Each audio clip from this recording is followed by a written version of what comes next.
Shalom, ketemu lagi di program Rema. Pada siang hari ini saya ingin sharing sesuatu tentang kekayaan Tuhan. Nah, Bapak Ibu sekalian, saya dulu pada waktu saya belum mengenal kebenaran, saya meyakini bahwa orang Kristen itu harus hidupnya menderita pikul salib gitu. Dan itu tertanam sangat kuat sekali karena dulu denominasi gereja saya Pentakosta yang kuno itu mengajarkan bahwa apa-apa pikul salib, apa-apa pikul salib. Jadi kemiskinan itu diasumsikan juga sebagai pikul salib. Oke? Hidup yang istilahnya tidak baik itu juga pikul salib. Orang cerai juga pikul salib. Jadi semua masalah itu dianggap sebagai pikul salib. Apakah benar seperti itu? Itu paham yang sangat ekstrim dan sangat salah menurut saya. Tuhan itu memanggil hidup kita itu untuk hidup kita tuh jadi lebih baik. Kalau Anda terima Yesus tapi kalau hidupmu tidak tambah baik, karaktermu tidak tambah baik, lah ngapain kau terima Yesus? Tidak ada gunanya gitu. Orang dunia hidupnya lebih baik. Tapi kadang kita ini mengasumsikan bahwa setiap persoalan yang kita buat sendiri, akhirnya kita melemparkannya itu kepada pemahaman bahwa itu adalah pikul salibnya Tuhan. Banyak diantara kita tuh salah persepsi karena hal demikian, ya. Jadi kita buat kesalahan, kita bangkrut, lalu kita kesaksian di mimbar-mimbar gereja bahwa ini adalah salib yang harus kita pikul. Enggak, itu gobloknya kamu. Anda gagal mengelola keuangan, Anda gagal mengelola keluarga, Anda gagal mengelola karir, Anda gagal mengelola pelayanan, tapi Anda bersembunyi di balik kata pikul salib. Dan itu ternyata banyak sekali saya temukan orang-orang yang hidupnya gagal, mereka mengatakan bahwa ini adalah pikul salib. Saya mau kasih tahu, ini penipuan yang luar biasa. Pikul salib itu bukan seperti itu saja. Anda diberkati, Anda kaya, tapi tiap hari Anda berjuang untuk memilih setiap hari ketika Anda buka mata tiap pagi, Anda memilih antara melakukan kehendak Tuhan dan kehendak daging, itu juga namanya pikul salib. Ya kan? Anda hari ini ke gereja atau tidak, ya atau bisnismu besar harus tanda tangan proyek besar, atau kamu beribadah kepada Tuhan, Anda diperhadapkan dua pilihan, dan Anda memilih untuk tetap beribadah kepada Tuhan dan mengabaikan tanda kutip menunda. Anda tidak tanda tangan proyek besar yang nilainya miliaran, itu pikul salib.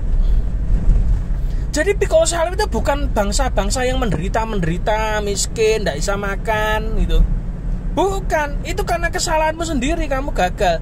Dan biasanya saya temukan di orang-orang Kristen, terutama Kristen Pentakosta kuno itu, ya, termasuk beberapa anak pendeta yang saya temui, itu malasnya minta ampun, malas kerja. Karena mentang-mentang orang tuanya pendeta, tiap hari dikirimi makanan sama burung gagak yang adalah jemaatnya sendiri misalnya. Itu mereka melihat kenyamanan yang sedemikian rupa. Jadi mereka jadi orang yang malas sekali. Jadi ketika tiba-tiba orang tuanya pass away, gerejanya tutup. Kenapa? Karena karakternya tidak sesuai dengan orang tuanya. Orang tuanya bagus memperlakukan jemaat, tapi begitu tiba ke anaknya, tidak baik. Kenapa? Anaknya sudah terlalu lama hidup dalam kemanjaan rohani. Apa-apa dicepak nih, apa-apa digarap nih, apa-apa dikerja nih, apa-apa dikasih orang gitu. Dia berpikirnya, mindsetnya itu tanpa sadar walaupun tidak diajari. Karena lihat orang tuanya seperti itu, akhirnya jadi males. Dan ketika miskin, menderita, ditinggalkan, gerejanya tutup, lalu kita berkata, ini adalah salib yang harus saya pikul. Enggak, itu goblok. Itu kebodohan yang hakiki, yang terjangkit pada diri anak-anak Tuhan hari-hari ini. Jadi kemarin ada yang mengatakan kita nih harus melakukan teologi pikul salib, bukan teologi kemakmuran. Itu namanya bukan teologi pikul salib, Mas, Mbak, Ci. Itu namanya tolologi pikul salib. Anda pikul salib yang tidak perlu, sehingga Anda sendiri jatuh dalam dosa, lalu Anda menyalahkan Tuhan dan mengatakan ini adalah salib yang diberikan Tuhan sama saya. Tidak, itu gagal-gagalmu sendiri. Tapi kita ini gampang sekali toh. Segala sesuatu tuh orang Kristen itu paling enak kok. Jatuh karena kesalahannya, maka langsung dikaitkan dengan hal yang rohani. Ngomongnya rohani, doktrinnya rohani, gampang banget. Padahal itu kesalahannya sendiri. Makanya sekarang bertobat. Nah, saya berdoa hari ini ketika saya membaca kitab Amsal, nanti di deskripsi Anda akan lihat ayatnya. Alkitab berkata, umur panjang di tangan kanannya, tangan kirinya kekayaan dan kehormatan. Orang Kristen dipanggil untuk kaya, diberkati Tuhan, sukses. Saya percaya itu. Orang Kristen tidak dipanggil untuk jadi miskin dan bodoh, tidak. Kalau kemiskinan dan kebodohanmu itu karena engkau tidak berusaha, itu kesalahan. Tapi kalau karena kondisi memang Tuhan taruh, saya tidak bisa menghakimi itu. Tapi kebanyakan orang Kristen yang miskin, ketika saya datangi, saya coba tolong, Tuhan ngomong jangan ditolong dulu, lihat dulu. Oh, males. Oke ning omah, ndak oke keluar. Ya toh? Yang lain berlomba-lomba ngelamar kerja, dia berlomba-lomba habiskan waktu tidur terus di rumah. Nonton YouTube terus lewat handphone, habisin kuota. Orang tuanya yang kerja, tapi dia males di rumah ongkang-ongkang. Tak kasih tahu, masa depanmu sudah terlihat dari situ. Jelas itu. Pasti nek gak goblok miskin, pasti sudah dua hal itu. Kenapa? Anda males. Kecuali Anda buka handphone untuk Anda trading atau jual beli barang, ya toh, enggak apa-apa. Anda kerja itu. Karena tidak bisa dipungkiri teknologi membantu kita untuk bisnis. Tapi kalau Anda cuma ongkang-ongkang, nonton tok, ya toh, doane ning gereja rajin, ya percuma tuh Anda bisa berkati saudara loh. Dan orang seperti ini saya sempat tes beberapa orang. Ya, orang seperti ini ternyata tidak ngerti momentum Tuhan. Saya pengen memberkati, tiba-tiba tidak bisa meleset. Yang terberkati malah orang lain. Itu saya tes bolak-balik orang yang kayak begini. Cuman saya kalau ngomong tidak tega gitu. Tapi belajar loh, jangan males. Alkitab berkata umur panjang di tangan kanannya. Berkat Tuhan, engkau dipanggil menjadi anak-anak Allah. Anda punya tujuan hidup yang besar. Dan Anda tidak akan mati sebelum tujuan hidupmu itu terpenuhi. Oke? Artinya apa? Umur panjang. Dan Anda dipanggil Tuhan hari ini, terima Yesus, Anda dibebaskan dari kutuk kemiskinan. Anda diberkati Tuhan. Anda kaya baik secara materi maupun secara rohani. Anda juga kaya dalam segala hal. Sampai kapan, Pak? Ngimbangi tangan kanan tadi. Kalau tangan kanan ada umur panjang, maka tangan kiri ada kekayaan dan kemuliaan, kehormatan. Sampai kapan? Sampai umurmu mati. Seberapa panjang umurmu, seberapa panjang juga kekayaan dan kehormatan itu menyertai hidup kita. Kristen itu balance. Kristen itu kiri dan kanan. Tidak ada Kristen kanan tok atau Kristen kiri tok. Kristen doa terus tapi gak kerja, atau kerja terus gak pernah doa. Tidak imbang hidup saudara.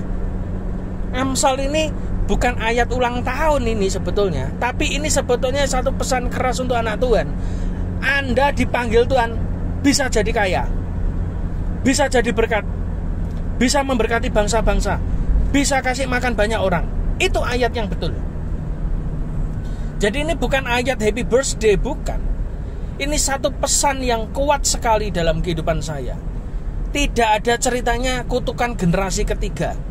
Kenapa banyak orang Chinese kena kutukan generasi ketiga, termasuk beberapa pendeta kan? Ketika perintisan hebat, jemaatnya banyak, tiba anak tambah susut, tiba putu tambah ambiar gitu. Kenapa bisa begitu? Karena ya itu tadi, tidak dididik takut akan Tuhan. Takut akan Tuhan, kata Alkitab, permulaan hikmat. Ketika engkau didik anakmu disiplin dengan keras, dengan firman Tuhan, dengan sungguh-sungguh, maka tidak ada namanya kutukan generasi ketiga. Jadi dalam dunia bisnis Chinese itu terkenal kutukan generasi ketiga. Generasi pertama itu membangun, merintis. Generasi kedua mengembangkan jadi besar. Generasi ketiga menghabiskan. Nah, ternyata tidak terbukti. Dalam anak Tuhan tidak ada ceritanya itu. Di dalam anak Tuhan yang ada adalah engkau diberkati kekayaan dan kehormatan. Sampai kapan? Sampai panjang umurmu. Jadi tidak ada ceritanya kok kita ini anak Tuhan mati dalam keadaan miskin, tidak ada. Diberkati Tuhan. Sekalipun kau pendeta, engkau bisa diberkati Tuhan. Lewat kuasa di tanganmu, engkau bisa menciptakan kekayaan. Itu karena Tuhan. Engkau pengusaha, engkau juga sama. Tanganmu itu tangan emas yang dikerjakan oleh tanganmu. Tuhan pasti buat berhasil. Itu kata firman Tuhan. Hanya orang-orang yang betul-betul sungguh-sungguh di dalam Tuhan, mereka adalah orang-orang yang diberkati Tuhan. Mereka adalah orang-orang yang betul-betul sungguh-sungguh di dalam Tuhan. Tidak ada satupun yang bisa menghentikan anak-anak Tuhan. Ketika engkau percaya Yesus, maka pintu-pintu kesempatan itu akan dibuka oleh Tuhan. Sama dalam kehidupan kita. Kalau saudara perhatikan hari ini, banyak krisis yang akan terjadi. Tapi bagi anak Tuhan, panjang umur, kekayaan, dan kehormatan itu menyertai hidup saudara. Kuncinya apa? Pertama, takut akan Tuhan. Yang kedua, jangan males. Ya, jangan males. Kerja sungguh-sungguh. Dan kerjanya jangan ngawur. Tanya Tuhan, mana yang harus dikerjakan, mana yang tidak harus dikerjakan. Kalau engkau bekerja, tapi kalau engkau ini istilahnya hanya sekedar mengerjakan rutinitas, ya percuma. Hasilnya sia-sia. Seperti menjaring angin, kata firman Tuhan. Tapi kalau engkau sungguh-sungguh mengerjakan yang Tuhan suruh, engkau yakin itu dari Tuhan, engkau yakin pekerjaan ini dari Tuhan, lakukan dengan setia, maka breakthrough akan terjadi. Kalau saja anak Tuhan ngerti ini semua dan tidak lagi beralasan kemiskinannya karena Tuhan mengizinkan dia pikul salib, dan itu dijadikan sebagai alasan untuk menutupi kesalahan dalam hidupnya, maka saya yakin dan percaya tidak ada lagi kita dengar anak Tuhan ngesakne ya miskin, ngesakne ya bangkrut, ngesakne ya tidak punya uang. Tidak ada. Engkau diberkati sampai engkau kembali kepada Tuhan. Abraham adalah salah satu contoh dari perjanjian pertama yang kita terima. Bukankah kita keturunan Abraham, Ishak, dan Yakub yang ikut di perjanjian itu? Artinya leluhur kita yaitu Abraham adalah contoh. Dia kaya, ada kekayaan, ada kehormatan, ada panjang umur. Dia diberkati Tuhan sampai dia kembali kepada Tuhan. Amin. Abraham mengalami krisis, Abraham mengalami kesulitan, tetapi kesulitan itu tidak membuat Abraham bangkrut. Tapi kesulitan itu malah membuat Abraham terus berkembang, beranak cucu, memenuhi bumi. Dan bahkan kekayaannya memberkati banyak orang. Itu adalah bapak Abraham, bapaknya orang beriman. Kenapa disebut bapaknya orang beriman? Karena dengan engkau punya iman itulah engkau bisa jadi berkat bagi bangsa-bangsa. Lewat apa? Ya lewat kekayaan saudara, lewat keuangan saudara yang kau tabur kemana-mana itu memberkati banyak orang. Engkau ngasih makan ke orang-orang, itu juga Anda berarti melakukan apa yang menjadi perjanjian antara Tuhan dan Abraham. Karena mulah semua bangsa mendapat berkat. Karena engkaulah semua bangsa mendapat berkat. Karena itu saya berdoa hari ini supaya saudara jadi berkat. Dimanapun Anda berada, Anda jadi berkat buat Tuhan. Tidak ada lagi alasan untuk kita berkata, aku tidak punya apa-apa. Tidak. Engkau sudah kaya. Mindsetnya dirubah dulu. Anak Tuhan terima Yesus, Alkitab berkata apa? Yang percaya kepadanya diberinya kuasa untuk jadi anak-anak Allah. Anak Allah. Allahmu siapa? Kaya atau miskin? Kaya. Berarti engkau anak Allah yang kaya. Tidak ada anak Allah yang miskin. Yesus yang kaya jadi miskin supaya engkau miskin jadi kaya. Tidak ada ceritanya engkau miskin. Jadi saya sangat sebel sekali kalau lihat anak Tuhan itu kadang meminta-minta itu.